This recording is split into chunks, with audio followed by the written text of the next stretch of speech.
Hola a todos y bienvenidos a RosMed. Hoy vamos a hablar del capítulo 5 que vendrían a ser trastornos genéticos. Entonces vamos a mencionar que estos trastornos genéticos son muy comunes, afectando al 67% de las personas a lo largo de su vida, incluyendo enfermedades como cáncer y también cardiovasculares. Alrededor del 50% de los abortos, por ejemplo, espontáneos, están asociados con anomalías cromosómicas y el 1% de los recién nacidos tienen anomalías cromosómicas evidentes. Las enfermedades genéticas pueden clasificarse en tres. En primer lugar, mutaciones en un solo gen. En segundo lugar, trastornos cromosómicos. Y en tercer lugar, los trastornos multigenéticos. Con respecto a las mutaciones en un solo gen, se nos menciona que hay alteraciones en un gen específico que suelen ser altamente penetrantes y siguen patrones mendelianos. Con respecto a los trastornos cromosómicos, se nos menciona que hay cambios estructurales o numéricos en los cromosomas, también obviamente altamente penetrantes. Y finalmente los trastornos multigenéticos, donde resultan de interacciones entre múltiples genes, es decir, polimorfismos, y también factores ambientales con efectos pequeños y baja penetrancia. De hecho, el avance en genómica como tal ha permitido identificar factores de riesgo genético mediante estudios de asociación pangenómica conocido como el GWAS, ¿no? Ahora hablemos de las mutaciones. Las mutaciones o en sí una mutación es un cambio permanente en el ADN que puede transmitirse a la descendencia si ocurre en células germinales o afectan en este caso a las células somáticas, por ejemplo en el cáncer. Las mutaciones pueden clasificarse en lo siguiente. En primer lugar, mutaciones puntuales en secuencias codificantes. Aquí vamos a tener dos: de sentido erróneo, que es conocido como los missense, que es decir, básicamente donde hay un cambio en un aminoácido en la proteína con efectos que van a variar según la naturaleza del cambio, ¿no? Y en segundo lugar, el sinsentido, que son conocidos como los nonsense, que introducen un codón de terminación truncando en este caso la proteína. En segundo lugar, vamos a tener las mutaciones en secuencia no codificantes. Aquí vamos a tener algunos que van a afectar regiones promotoras o potenciadoras, en este caso alterando la regulación génica. Y estos también van a provocar errores en el procesamiento del ARN. Ahora, en tercer lugar, mutaciones en pautas de lectura, como por ejemplo el Framé-Fish, que básicamente son inserciones o eliminaciones de nucleótidos que alteran la lectura del ADN produciendo proteínas defectuosas. En cuarto lugar, mutaciones de repeticiones de trinucleótidos, que básicamente hay una amplificación anómala de secuencias de 3 nucleótidos como el síndrome de cromosoma X frágil o la enfermedad de Huntington. Ahora, estas mutaciones también pueden aumentar progresivamente durante, obviamente, la gametogénesis, ¿no? Ahora, durante estos tipos de trastornos, en este caso genéticos, los trastornos mendelianos son muy importantes. Se menciona que estos tipos de trastornos mendelianos son enfermedades causadas por mutaciones en un solo gen. Estas mutaciones pueden ser heredadas de nuestros padres o aparecer por primera vez en nosotros. Esto último, en este caso, se llama mutación de novo. Algunos conceptos que debemos tener aquí de manera muy importante son la penetrancia, la expresividad variable, el pleiotropismo y también la heterogeneidad genética. En primer lugar, la penetrancia, básicamente es el porcentaje de personas que tienen el gen y muestran la enfermedad. Un ejemplo, si de 100 personas con el gen solo 70 muestran síntomas, la penetrancia vendría a ser el 70%. En segundo lugar, la expresividad variable, que es básicamente cuando dos personas van a presentar la misma mutación, pero los síntomas pueden ser diferentes. Un ejemplo de estos es lo que vendría a ser la neurofibromatosis tipo 1, que algunos tendrán solo manchas en la piel, mientras que otros van a desarrollar incluso tumores o deformidades óseas. Ahora, en tercer lugar, el pleiotropismo. Aquí básicamente se nos menciona que es cuando un gen mutado va a causar muchos problemas diferentes. Por ejemplo, en la anemia drepanocítica, que es una mutación en la hemoglobina, no solo va a causar anemia, sino también daño en órganos como en los vasos y en los huesos, ¿no? Ahora, y en cuarto lugar, otro de los términos es la heterogeneidad genética, que básicamente es cuando varias fallas pueden causar el mismo problema. Por ejemplo, diferentes mutaciones en genes relacionadas con la audición pueden causar sordera. Ahora, para esto también existen patrones de transmisión y que básicamente pues los trastornos mendelianos se van a heredar según ciertas reglas básicas que vamos a dividir en 3 grupos. En primer lugar, los trastornos autosómicos dominantes. Dominante significa que basta con un gen mutado para que se manifieste la enfermedad. Un ejemplo, por ejemplo, en este caso, si un papá tiene el gen mutado, hay un 50% de probabilidad de que lo transmita a cada hijo. Algunas características de este tipo de trastorno autosómico dominante es que suelen aparecer en adultos, es decir, hay un inicio tardío. Las mutaciones afectan proteínas importantes como el colágeno, y un ejemplo clásico de esto vendría a ser la enfermedad de Huntington. Ahora, en segundo lugar, trastornos autosómicos recesivos. Aquí, recesivo significa que necesitas 2 copias del gen mutado, es decir, una de cada padre, para que aparezca la enfermedad. Si ambos padres son portadores, hay un 25% de probabilidad de que un hijo tenga la enfermedad. Algunas características aquí es que suelen aparecer en la niñez, frecuentemente afectan enzimas. Imagina que en este caso, pues que nuestro cuerpo básicamente va a faltar proteínas o va a faltar incluso las transcripciones nuevamente de las proteínas y esto va a causar problemas, ¿no? Aquí un ejemplo se nos menciona la fenilcetonuria, que básicamente es donde no se puede procesar bien ciertos alimentos. En tercer lugar, trastornos ligados al cromosoma X. Aquí pues las cosas van a cambiar porque el gen mutado está en el cromosoma X. Es decir, en hombres, como los hombres solo tienen un cromosoma X, cualquier mutación en este cromosoma pues se va a manifestar. Es decir, no hay un respaldo extra. Cosa diferente que pasa en las mujeres. Como nosotras tenemos 2 cromosomas X, por lo que en este caso, pues la mutación, si es que se da en uno, el otro puede quedar en este caso para que compense en este caso ese tipo de mutación, ¿no? Uno de los ejemplos clásicos aquí se nos menciona la distrofia muscular de Duchenne. Ahora también se menciona que pueden existir dominantes ligados en este caso al cromosoma X, que de hecho son raros y pues se da en este caso de manera muy extraña, pero si una mujer tiene este gen puede transmitirlo en este caso a la mitad de sus hijos, ya sean hombres o mujeres. Y como estamos hablando de genética, pues tenemos que recurrir a las bases moleculares y bioquímicas, en este caso de estos trastornos, ¿no? Entonces vamos a hablar ahora cómo estas mutaciones genéticas pueden causar enfermedades mendelianas, sobre todo afectando diferentes procesos en nuestras células. Y para esto vamos a tener lo siguiente. En primer lugar, defectos en las enzimas y sus consecuencias. Como bien sabemos, pues las enzimas son como estas pequeñas maquinitas que van a procesar los componentes químicos de nuestro cuerpo. Si una de estas máquinas está dañada o produce menos de lo necesario en este caso, van a ocurrir pues obviamente problemas en el metabolismo. Ahora, estos defectos pueden causar lo siguiente. En primer lugar, acumulación de un sustrato tóxico. Uno de estos ejemplos lo acabamos de dar hace unos minutos, que vendría a ser la fenilcetonuria, que es básicamente esta enzima que debería descomponer la fenilanina. Obviamente aquí no va a funcionar bien. Esto hace que la fenilalanina se acumule y esa acumulación es tóxica, en este caso pues para nuestro cerebro. El segundo defecto en este caso que puede causar con respecto a los defectos en las enzimas es el déficit de un producto final necesario. Por ejemplo, en el albinismo, una enzima clave para producir en este caso la melanina, que básicamente es este pigmento que nos da el color a la piel y el cabello, no va a funcionar, por lo que no se va a producir suficiente melanina. En tercer lugar, la reducción en el metabolismo de un sustrato dañino. Por ejemplo, el déficit de alfa-1 antitripsina, que básicamente es una enzima llamada elastasa de neutrófilo, no se controla bien, lo que puede dañar tejidos como en este caso el pulmón. El segundo tipo en este caso de impacto que vamos a tener luego de los defectos en las enzimas y las consecuencias va a ser los defectos en receptores y sistemas de transporte. Aquí hablamos básicamente ya de las proteínas que ayudan a mover sustancias dentro o fuera de las células. Si estos transportadores, por ejemplo, o receptores en sí fallan, se producen 2 problemas típicos. En primer lugar, acumulación intracelular de precursores. Un ejemplo de estos es la hipercolesterolemia familiar, que en este caso el receptor del LDL, que vendría a ser este colesterol malo, no funciona correctamente. Esto hace que el colesterol se acumule en la sangre y en las paredes también arteriales, aumentando el riesgo de enfermedades cardiovasculares. En segundo lugar, pues la falta de transporte de metabolitos esenciales. Un ejemplo de esto es la fibrosis quística, que el defecto está en un canal que transporta el cloro.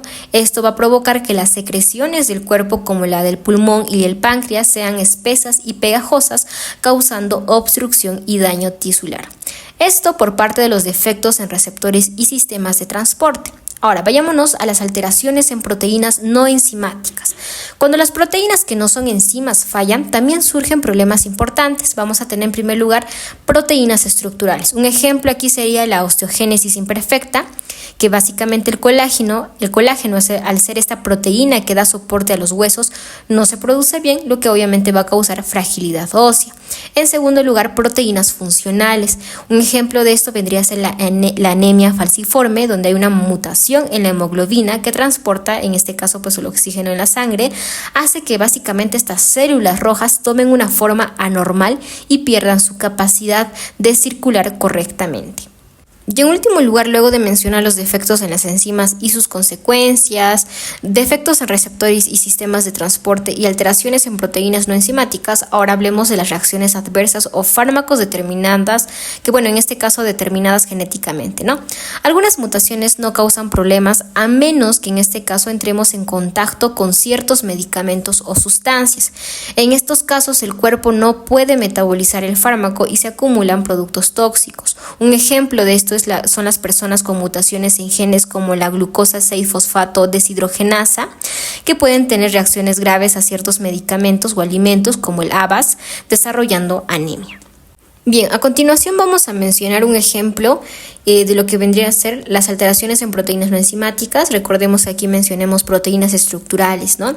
Y aquí nos mencionan dos síndromes. En primer lugar, el síndrome de Marfan, que es un trastorno autosómico dominante causado por mutaciones en el gen de la fibrilina 1 ubicado en el cromosoma 15q21.1. La fibrilina es crucial para formar microfibrillas que soportan básicamente la elastina. Esta elastina es un componente esencial en tejidos conectivos como la aorta, los ligamentos y también las células ciliares. Ahora, hablando un poquito de morfología para entender este síndrome de Marfan, se menciona que esqueléticamente se menciona que hay una estatura alta con extremidades desproporcionalmente largas, dedos largos y delgados, lo cual es conocido como la aracnodactilia, deformidades vertebrales como sífosis y escoliosis, el cráneo alargado, que es conocido como la dolicocefalia, con prominencia frontal y supraorbitarias.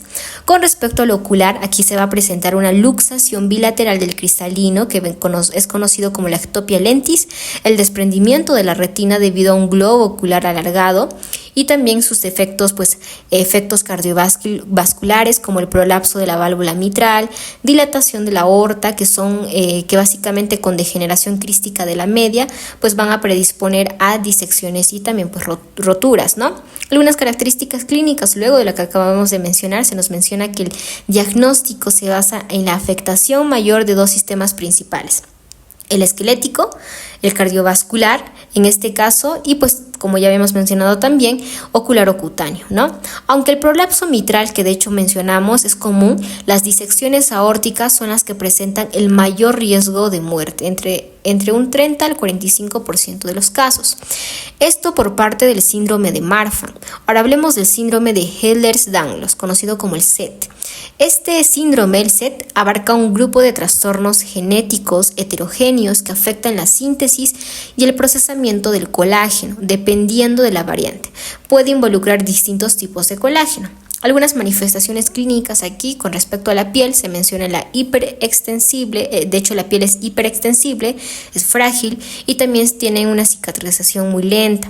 Además que también se menciona que pueden existir mayor riesgo de traumatismos. Con respecto a las articulaciones se menciona que hay una hipermovilidad, luxaciones frecuentes también. Y con respecto a las complicaciones viscerales se menciona que puede existir una ruptura de colon o arterias grandes, fragilidad ocular con desprendimiento de retina y ruptura corneal y también hernias diafragmáticas. básicas. Si tratamos de clasificarlo, este tipo de síndromes, pues se nos menciona que la proteína afectada en el síndrome de Marfan es la fibrilina, en el síndrome de Ehlers-Danlos es el colágeno, ya varios tipos. Las manifestaciones principales en el síndrome de Marfan son la aorta, esqueleto, ojos, y en el síndrome de Ehlers-Danlos es la piel, articulaciones y vísceras. En el síndrome de Marfan, pues la herencia más común es autosómica dominante, mientras que en el síndrome de Ehlers-Danlos es variable, es decir, puede ser dominante o recesiva también. Y los riesgos graves con respecto al síndrome de Marfan se menciona disección aórtica, y en el síndrome de Ehlers-Danlos es la ruptura visceral, luxaciones y en este caso luxaciones articulares, ¿no?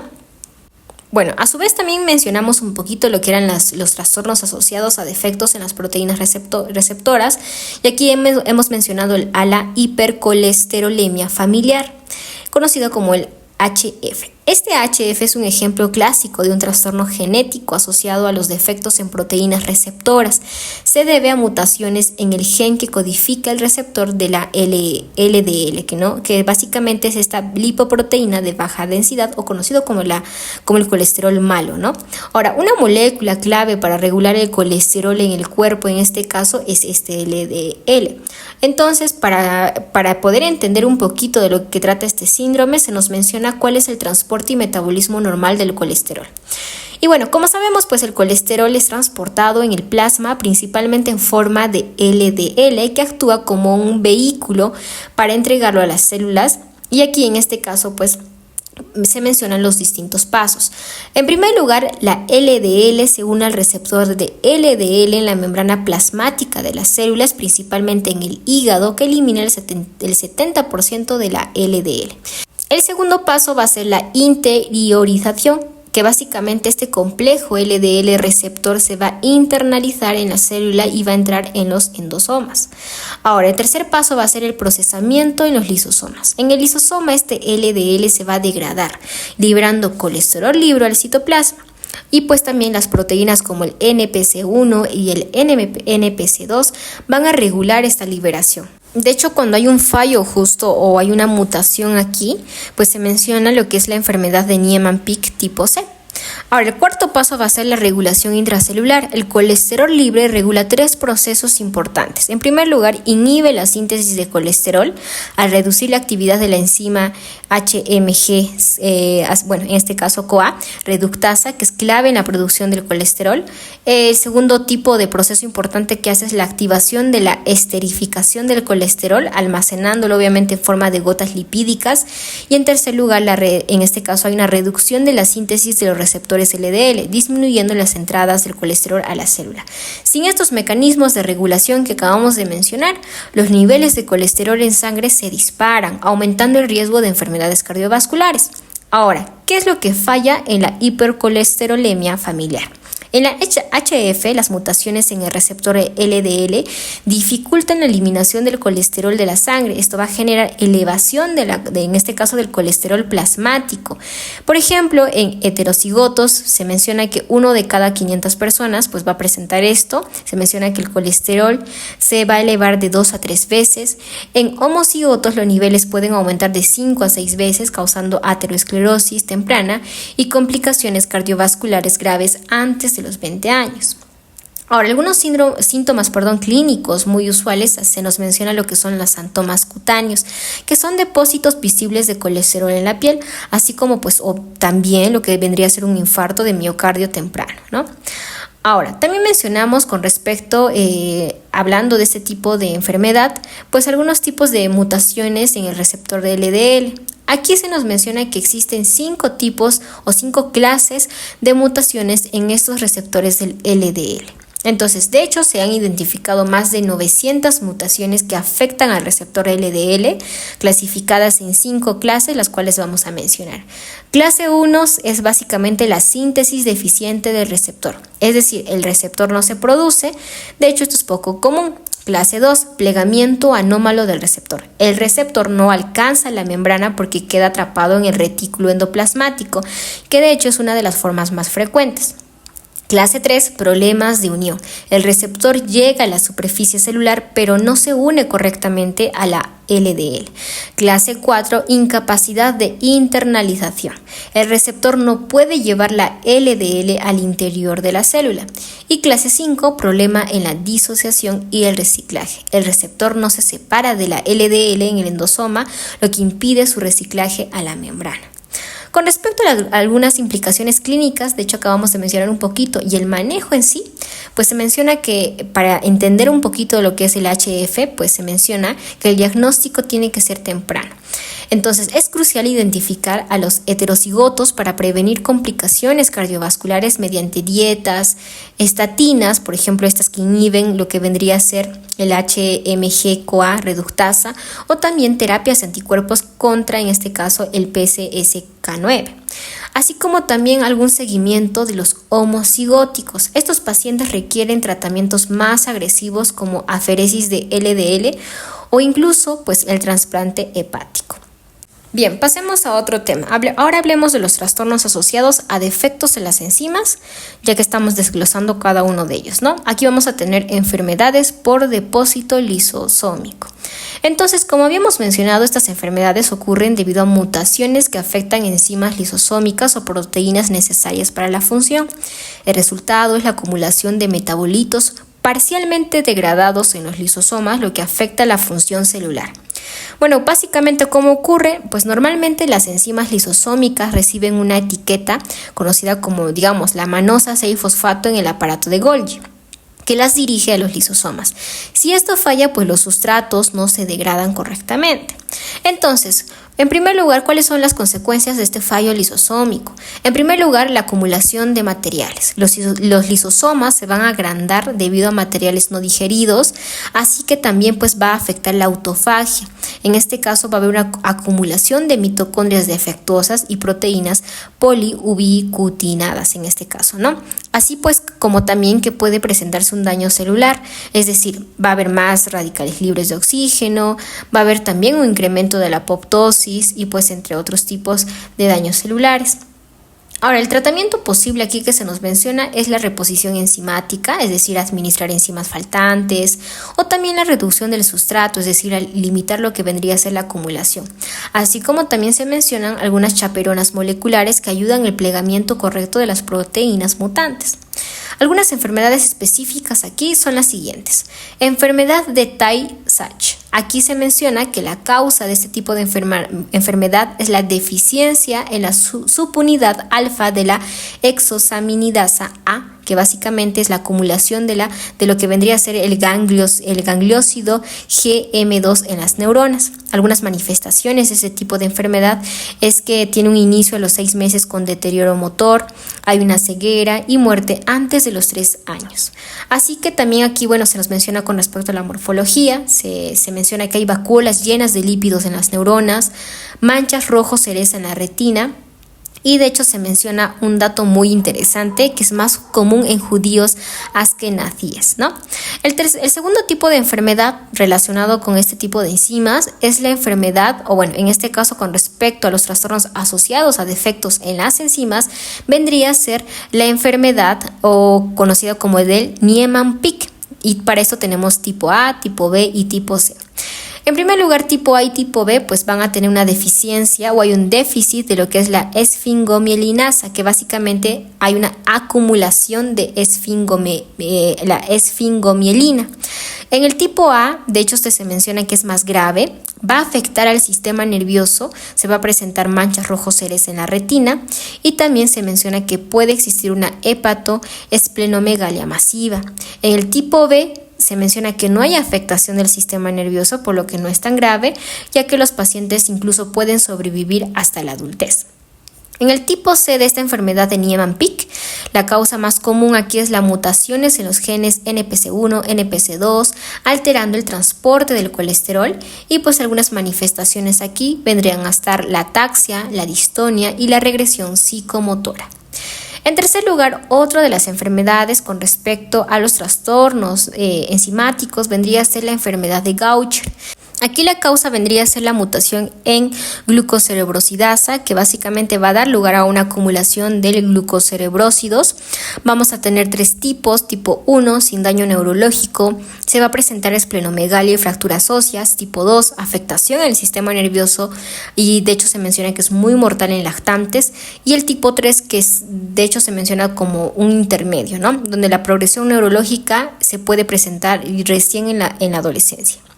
Con respecto a la morfología, se menciona que las células de Gaucher tienen un patrón fibrilar, es decir, creo que esto también se menciona como el pañuelo de papel arrugado, ¿no? Que es un tipo de patrón, en este caso histológico. Otro de los tipos de enfermedades vendría a ser la mucopolisacaridosis, conocido como el MPS. La causa de esto es un déficit de enzimas que degradan glucosaminoglucanos. Las manifestaciones clínicas van a ser rasgos faciales toscos, hepatoesplenomegalia, rigidez articular o incluso también retraso mental. Los síndromes más destacados, incluso dentro de estos, vamos a tener síndrome de Hurler, que aquí se menciona, donde es conocido como el mucopolisacaridosis tipo 1H, grave, de hecho es muy grave y se presenta una muerte entre los 6 y 10 años, y también el síndrome de Hunter, que básicamente se menciona como el MPS2 o mucopolisacaridosis de tipo 2, ligado al cromosoma X, que es menos severo. Bien, continuemos entonces con este tipo de trastornos enzimáticos. Y pues obviamente también tenemos que hablar de enfermedades por depósito de glucógeno. Entonces, pues la causa aquí es que hay una déficit en la síntesis o degradación del glucógeno. Vamos a tener 3 formas: la forma hepática, en donde hay una acumulación hepática, es decir, hipoglucemia; una forma miopática, donde haya también alteraciones musculares y calambres; y la forma generalizada, donde ya también va a afectar múltiples órganos, ¿no? Entonces, sigamos hablando. Ahora mencionemos de los defectos en proteínas que regulan el crecimiento celular. Aquí vamos a tener proteínas reguladoras específicamente, que de hecho aquí van a derivar de los protoncogenes y también de los genes supresores de tumores, y su alteración es clave en este caso, por ejemplo, para la patogénesis de los tumores, ¿no? Que de hecho esto vamos a hablar en el capítulo 7. Y pues también algunas mutaciones con respecto a los defectos en proteínas que regulan el crecimiento celular. Se menciona que solamente el 5%, por ejemplo, de los cánceres son causados justo por estas mutaciones hereditarias de línea germinal, generalmente autosómicas dominantes. La mayoría son mutaciones de novo en células somáticas, por ejemplo, ¿no? También se nos menciona lo que son los trastornos multigénicos o complejos. Y básicamente estos trastornos multigénicos complejos es la interacción entre variantes genéticas y factores ambientales. Las variantes genéticas con múltiples alelos y una incidencia de menos del 1% se van a denominar polimorfismos. Bien, algunas características de estos es que se heredan múltiples polimorfismos con efectos individuales moderados y una baja penetrancia. Además que se menciona que algunos polimorfismos son específicos de ciertas enfermedades, otros están implicados en mecanismos comunes, por ejemplo los trastornos inmunitarios. Un ejemplo de esto es la diabetes tipo 1, donde hay una implicación de 20 a 30 genes, pero 6 o 7 son los más relevantes. Además que también se menciona que hay alelos específicos del HLA aportando el 50% del riesgo. Como también pues factores ambientales, es decir, aquellos que van a modificar de manera significativa la probabilidad de la expresión del trastorno, ¿no? Bien, ahora hablemos de algunos trastornos cromosómicos. Bueno, básicamente pues son cambios en el número de cromosomas. Aquí vamos a tener de 3 tipos: la monosomía, que es una falta en este caso de un cromosoma; la trisomía, cuando hay un cromosoma adicional; y el mosaicismo, que básicamente es la mezcla de células normales y células con alteraciones cromosómicas. Las causas más comunes van a ser errores en la meiosis, en este caso cuando no hay una disyunción durante la gametogénesis; errores mitóticos en el cigoto, es decir, aquí vamos a hablar de lo que es un mosaicismo, ¿no? Ahora, también se menciona lo que vendría a ser el impacto con respecto, por ejemplo, en la monosomía autosómica. De hecho, generalmente es letal en etapas tempranas del desarrollo.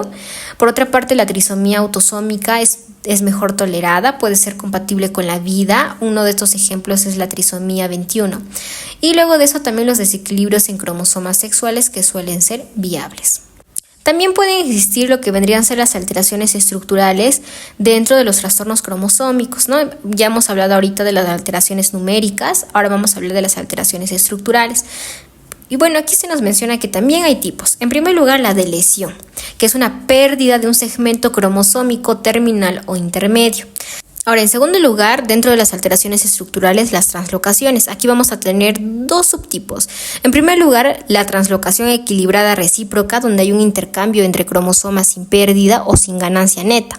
Y también la translocación robertsoniana, donde hay una fusión de brazos largos de cromosomas acrocéntricos con pérdida de brazos cortos, ¿no? Y en tercer lugar, en este caso, dentro de las alteraciones estructurales, pues los isocromosomas, que básicamente es cuando un brazo se pierde y el otro se duplica, generando cromosomas de dos brazos idénticos. Un ejemplo de estos vendría a ser en este caso, dentro del cromosoma X, el IQ10, ¿no? Que en este caso se asocia con una trisomía en el genes en el brazo largo y la monosomía en el brazo corto. También dentro de las alteraciones estructurales, luego de la deleción, translocación, isocromosomas, también vamos a tener la inversión. Ya también aquí se menciona que hay que es un fragmento del cromosoma, en este caso que se rompe y se invierte y se reincorpora, ¿no? Así como también, pues en último lugar, los cromosomas en anillo, que es una pérdida del extremo terminal con posterior fusión en forma de anillo. Bien, continuemos hablando y ahora vamos a mencionar los trastornos citogenéticos que afectan a los autosomas. Y aquí vamos a mencionar un gran ejemplo que vendría a ser la trisomía 21, que es conocido como el síndrome de Down. En este caso, pues es un trastorno cromosómico, de hecho es el más frecuente, con una incidencia de 1 de cada 700 nacimientos y es una causa significativa de retraso mental. La causa, como habíamos mencionado, pues en primer lugar se da en el 95% de los casos donde hay un cromosoma 21 extra completo y pues se menciona, por ejemplo, 47XY más 21, ¿no? Que es el término que se menciona, y pues se dice que este cromosoma adicional generalmente proviene de la madre. Con respecto a la influencia de la edad materna, de hecho ha habido mucha investigación con respecto a esto. La incidencia está estrechamente relacionada con la edad materna. De hecho, 1 de cada 1.550 nacimientos en mujeres menores de 20 años y de 1 en 25 en mujeres mayores de 45 años, pues se va a dar en este caso este síndrome. Con respecto, ahora, de hecho habíamos mencionado un ratito lo que vendrían a ser estos trastornos con respecto a la translocación y el mosaicismo. De hecho, aquí tienen su importancia. Con respecto a la translocación, se menciona que aproximadamente el 4% de los casos se deben justo a una translocación entre el brazo largo del cromosoma 21 y el cromosoma 22 o 14. Estos casos suelen ser familiares debido a que uno de los progenitores es portador de una translocación robertsoniana, ¿no? Y también el mosaicismo. Aproximadamente el 1% de los casos va a presentar lo que vendría a ser el mosaicismo, donde algunas células tienen un número normal de cromosomas y otras tienen un cromosoma 21. Específicamente extra, y pues se menciona que la edad materna aquí en este último no va a influir en estos casos, específicamente del mosaicismo, ¿no? Algunas características clínicas del síndrome de Down o trisomía 21 es que hay una cara plana con hendiduras palpebrales, oblicuas y pliegues epicánticos. Se menciona que también se presenta retraso mental acentuado. El 40% de los pacientes presentan cardiopatías congénitas, especialmente defectos del cojinete endocárdico, responsables de la mayoría en este caso de muertes en la lactancia y también en la infancia. Hay un aumento del 10 a 20 a veces en el riesgo de leucemia aguda. Se menciona que hay respuestas inmunitarias anómalas que conducen a infecciones recurrentes y también la autoinmunidad frente a la tiroides. Y también se puede presentar la enfermedad, en este caso del Alzheimer prematura, ¿no? También existen otras trisomías, como por ejemplo la trisomía 18, donde está el síndrome de Edwards, el trisomía 13, que es el síndrome de Patau. De hecho, la trisomía 18, pues esta trisomía se va a asociar con malformaciones graves y generalmente causa la muerte antes del primer año de vida. Con respecto a la trisomía 13, que es el síndrome de Patau, es similar a la trisomía 18, causa malformaciones graves y la muerte en este caso en el primer año de vida. Bien, vamos a seguir mencionando más síndromes. Aquí se menciona el síndrome por deleción del cromosoma 22q11.2. De hecho, esto es bastante frecuente. Se menciona 1 de cada 4.000 nacimientos y se debe justo a una pequeña deleción en el brazo largo del cromosoma 22. Aquí se va a asociar a otros dos síndromes, que vendría a ser el síndrome de DiGeorge, donde se va a presentar inmunodeficiencia de linfocitos T y también la hipocalcemia. Y en segundo lugar, el síndrome de velocardiofacial, que es un tipo de dismorfia facial y también malformaciones cardíacas. Algunas características clínicas con respecto a los síndromes por lesión de cromosoma 22q11.2 van a ser defectos cardíacos congénitos, alteraciones en el paladar, dismorfismo o dimorfismo facial, retraso en el desarrollo, trastornos psiquiátricos como esquizofrenia, trastorno bipolar y el TDAH, o también déficit de linfocitos T y también el hipoparatiroidismo, ¿no? Bien, vayámonos ahora a los trastornos citogenéticos que afectan a los cromosomas sexuales. Esto lo habíamos hablado en el libro de embriología de Lachman, pero aquí también se nos menciona de manera más detallada, ¿no? Entonces, los desequilibrios en los cromosomas sexuales son más frecuentes que los autosómicos, ya que suelen ser mejor tolerados. La hipótesis, por ejemplo, de Lyon, que es uno de los autores, sugiere que el cromosoma X se inactiva aleatoriamente durante la embriogénesis, lo que causa un mosaico celular con dos tipos de cromosomas X, uno activo y otro inactivo en las mujeres normales. Y aquí vamos a tener uno de los ejemplos que creo que es uno de los más comunes, que vendría a ser el síndrome de Klinefelter, conocido como el 47XXY. Este síndrome se asocia con hipogonadismo masculino y se presenta entre 1 de cada 660 nacimientos vivos de hombres, ¿no? Entonces, algunas características clínicas es que hay una infertilidad masculina, hay un hábito corporal eunicoide, es decir, sin características sexuales secundarias masculinas, hay un retraso mental mínimo o nulo, hay una alta incidencia de diabetes tipo 2, hay una ginecomastía, es decir, aumento del tejido mamario y riesgo elevado de cáncer de mama.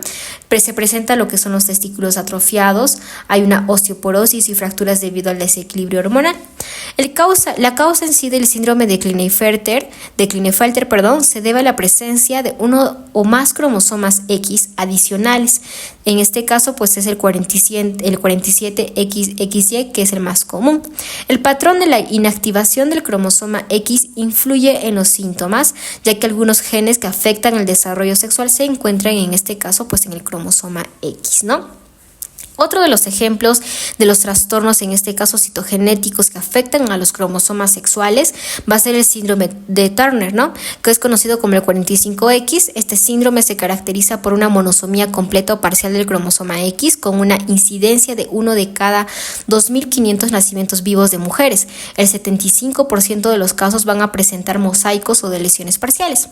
¿Cuáles son las características clínicas? Pues aquí se presentan linfedema en el cuello, manos y pies, cuello alado debido a la dilatación linfática, estatura baja, tórax ancho y pezones muy separados, amenorrea primaria, que es básicamente ausencia de menstruación, ovarios atrofiados y fibrosos, cardiopatías congénitas, especialmente coartación aórtica.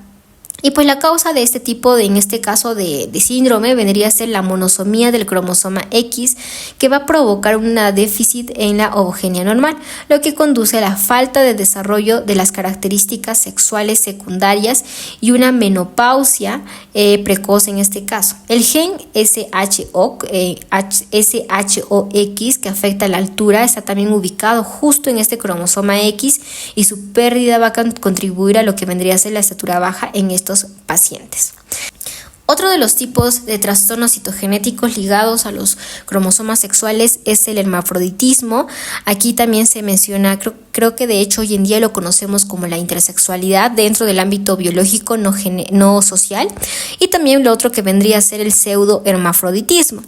El hermafroditismo verdadero, que es en este caso pues se menciona que es muy raro. En estos casos se va a presentar ovarios y testículos combinados en forma de un ovotestículo o también con una gónada en cada lado. El 50% va a tener cariotipo 46XX y muchos de los casos restantes son mosaicos, ya sea 46XX, 46XY, ¿no? Ahora, estos casos pueden involucrar una mutación o translocación del gen SRY que afecta la formación de los tejidos, en este caso de los tejidos de los testículos, ¿no? De hecho, esto lo mencionamos justo en el libro de embriología de Lachman. Ahora, también está lo que vendría a ser el pseudohermafroditismo femenino. Aquí se menciona que los individuos tienen un cariotipo 46XX y ovarios normales, pero presentan genitales externos ambiguos o virilizados. Esto suele ser causado por una exposición excesiva a andrógenos durante la gestación, por ejemplo, debido a la hiperplasia suprarrenal congénita o tumores maternos que secretan andrógenos. Ahora, también tenemos el pseudohermafroditismo masculino. Los individuos, en este caso con cariotipo 46XY, tienen testículos, pero los genitales externos son ambiguos o completamente femeninos. Esto puede deberse a una virilización defectuosa durante el desarrollo embrionario masculino, debido a una deficiencia en la síntesis de andrógenos o resistencia a los andrógenos. Un ejemplo común de esto es la feminización testicular completa, que es un trastorno ligado al cromosoma X. Existen también algunos trastornos que son monogénicos de herencia no clásica. Por ejemplo, aquí se nos menciona que son enfermedades asociadas con repeticiones de los trinucleótidos, ¿no? Aproximadamente 40 trastornos, incluidos la enfermedad de Huntington, la distrofia miotónica y el síndrome de cromosoma X frágil, son causados justo por la expansión de secuencias de trinucleótidos, en este caso, por ejemplo, por el CAG, ¿no? La citosina, la adenina y la guanina. Entonces, estas expansiones van a afectar la producción de proteínas, causando agregación y disfunción celular, y están relacionadas con neurodegeneración. Entonces, en las expansiones en regiones codificadas, en este caso como la enfermedad de Huntington, se producen secuencias de poliglutamina que provocan el mal plegamiento de proteínas y agregación en el núcleo celular. Por otra parte, en las expansiones en regiones no codificadoras, como en el síndrome de cromosoma X frágil, la síntesis de la proteína correspondiente se va a ver suprimida. Bien, entonces ya que hemos mencionado este síndrome del cromosoma X frágil, vamos a mencionar un poquito detalladamente, ¿no?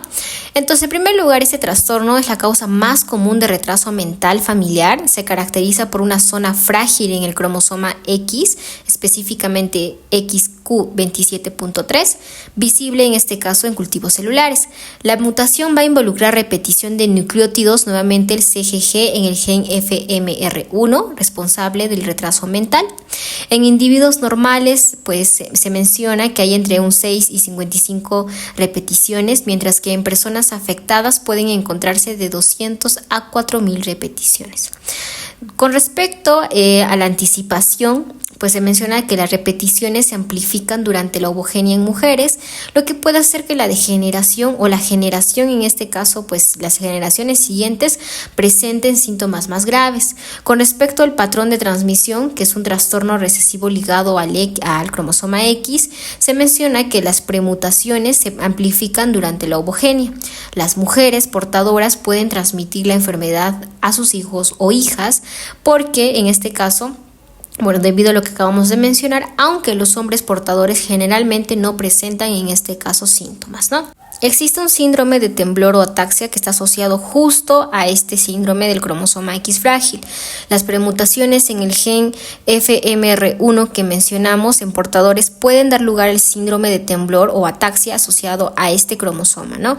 En este caso, pues el gen FMR1 no se metila, lo que causa una sobreproducción de ARN mensajero tóxico que afecta la función ovárica en mujeres y causa un trastorno neurodegenerativo progresivo en hombres, generalmente en este caso a partir de la sexta década de vida.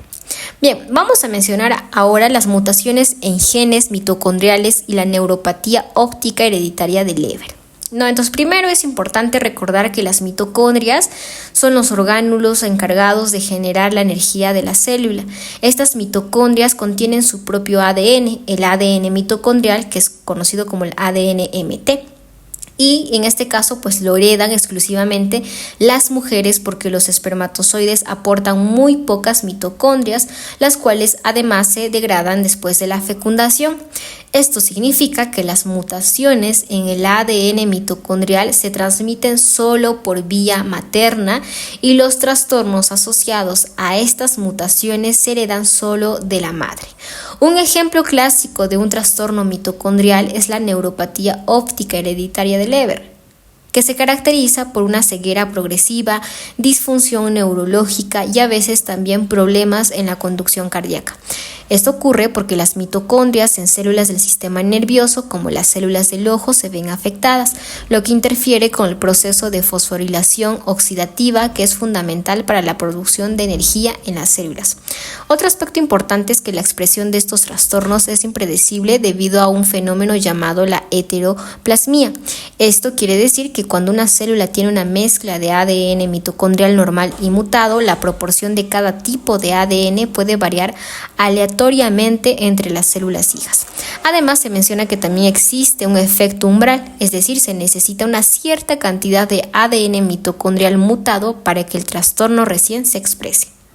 Cuando hablamos también de lo que vendrían a ser los trastornos genéticos, uno de los términos que se nos es importante vendría a ser la impronta genómica.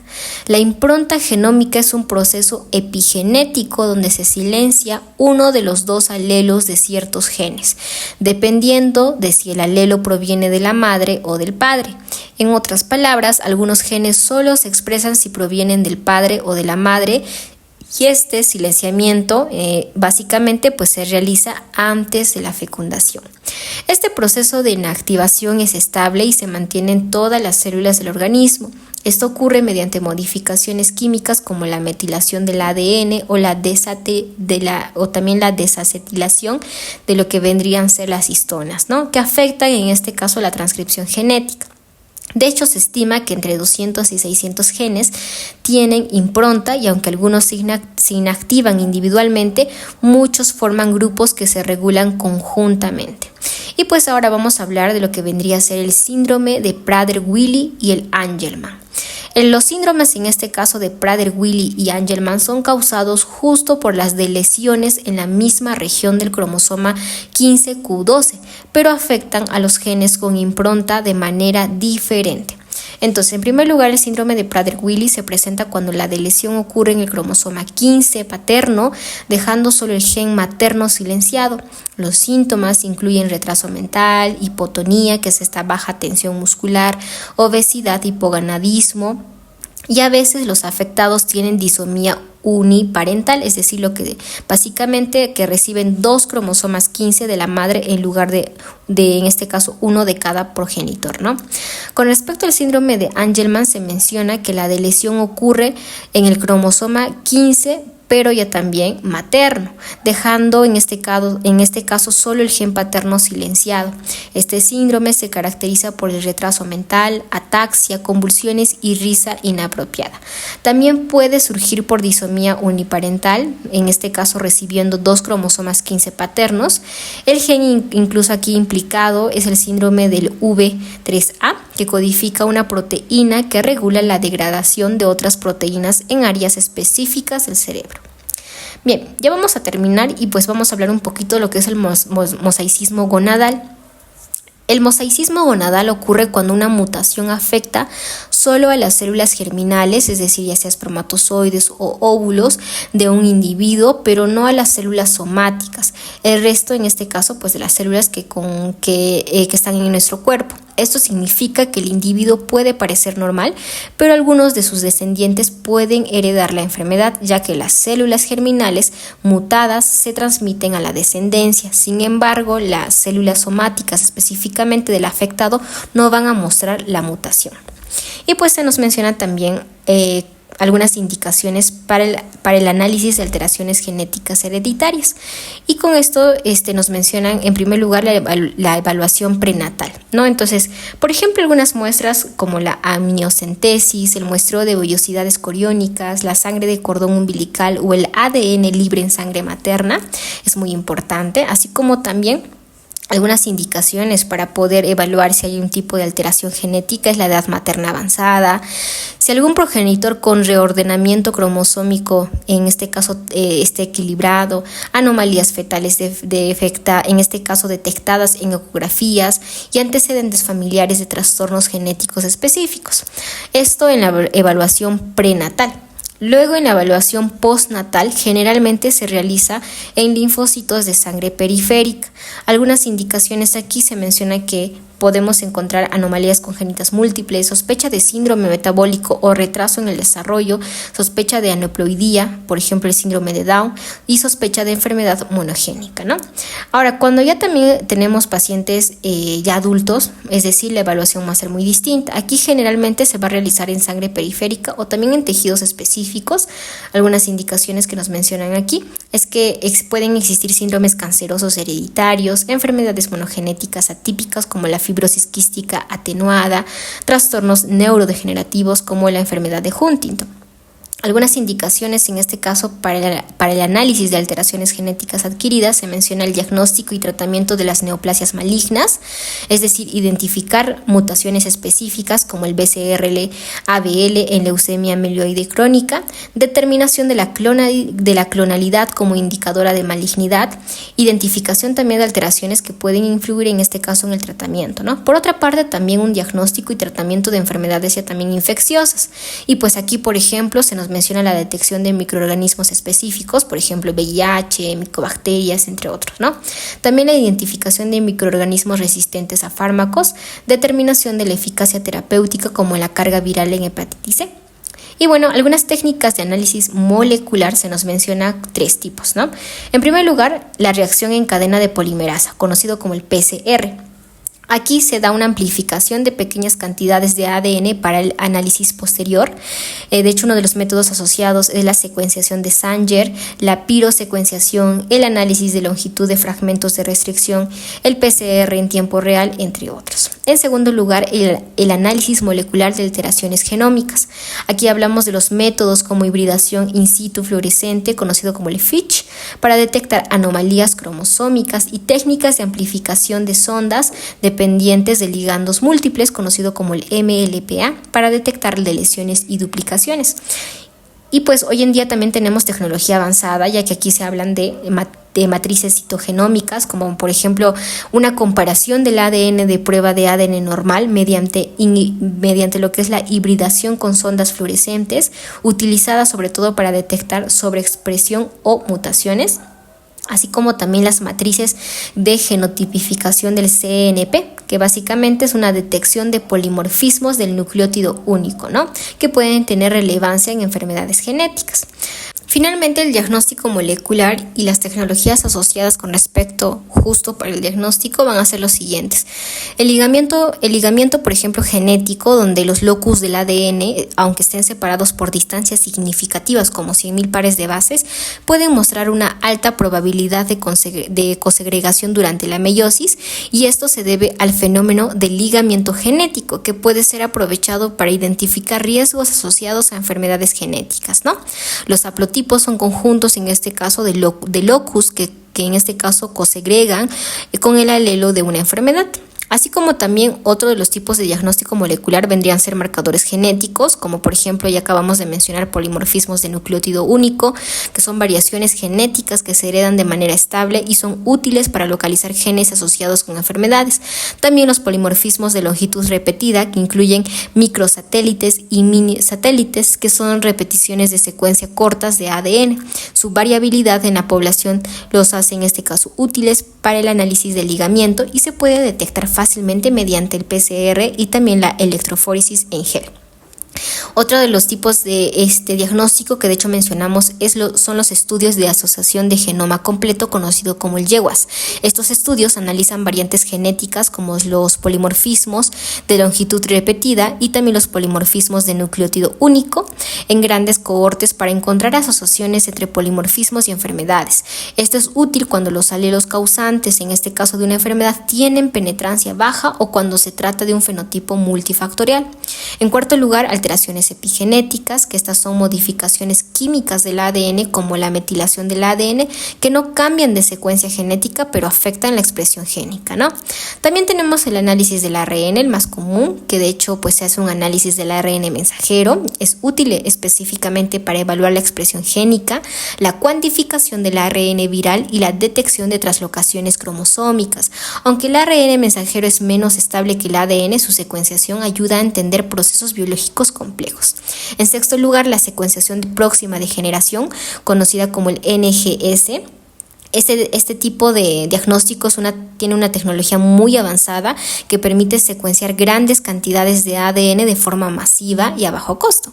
A diferencia de la secuenciación de Sanger, el NGS, pues trabaja con fragmentos del ADN altamente heterogéneos y produce, en este caso, lecturas cortas que se alinean con un genoma de referencia para detectar variantes genéticas, ¿no? Y finalmente, la bioinformática. La bioinformática hoy en día es fundamental para analizar los datos generados por la NGS, es decir, por la secuenciación de próxima generación. Las lecturas de secuenciación se alinean con un genoma de referencia y las variantes detectadas se anotan e interpretan, lo que ayuda a identificar mutaciones patógenas o benignas. Y de esta manera hemos concluido con el capítulo 5. Si te ha gustado, dale like y suscríbete, y nos vemos en el capítulo 6, donde vamos a hablar de enfermedades del sistema inmunitario.